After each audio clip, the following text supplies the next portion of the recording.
ராமநாதபுரம் மாவட்டம் பாம்பன் தெற்கு வாடியில் கடல் சீற்றத்தால் சேதமடைந்துள்ளன படகுகள். அதனை அண்மை செய்தியாக பார்த்து வருகிறோம். கூடுதல் விவரங்களை செய்தியாளர் லிங்கேஷ் வழங்க கேட்கலாம். வணக்கம் லிங்கேஷ், இந்த சேதம் குறித்த கூடுதல் விவரங்கள்.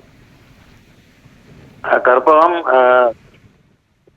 கடலோர மாவட்டங்களில் மழை பெய்யும் என எதிர்பார்க்கப்பட்ட நிலையில பகுதி மாவட்டமான ராமநாதபுரத்தில் பரவலான பகுதிகளில் இன்று காலை முதல் தொடர்ந்து மழை சாரல் மழையாக பெய்து வருகிறது. மண்டபம், உச்சிப்புலி, புதமுடம் உள்ளிட்ட பகுதிகளில் காலை முதல் மழை தொடர்ந்து பெய்து கொண்டிருந்ததால குடியிருப்பு பகுதிகளிலையும் தாழ்வான இடங்களிலும் மழை நீர் தேக்கமடைந்துள்ளது. அதே போல மண்டபம் கடலோர பகுதிகளில் கடல் அலைகள் ஆக்ரோஷத்துடன் வீசி வருகிறது. பாம்பன் தெற்குவாடி பகுதியில் கடல் சீற்றத்தோடு குடியிருப்பு பகுதியில் கடல் நீர் புகுந்ததால மீனவர்கள் அச்சம் அடைஞ்சிருக்காங்க.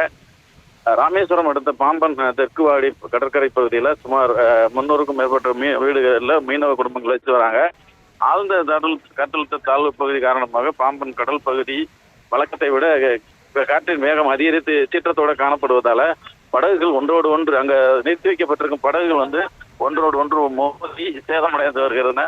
இதனை அடுத்து பாத்தீங்கன்னா பாம்பன் தெற்குவாடி பகுதியில கடல் சீற்றம் காரணமாக கடல் குடியிருப்பு பகுதிக்குள்ள பூந்து உள்ளதால மீனவர்கள் மீனவ குடும்பங்கள் பெரிது அச்சமடைஞ்சிருக்காங்க.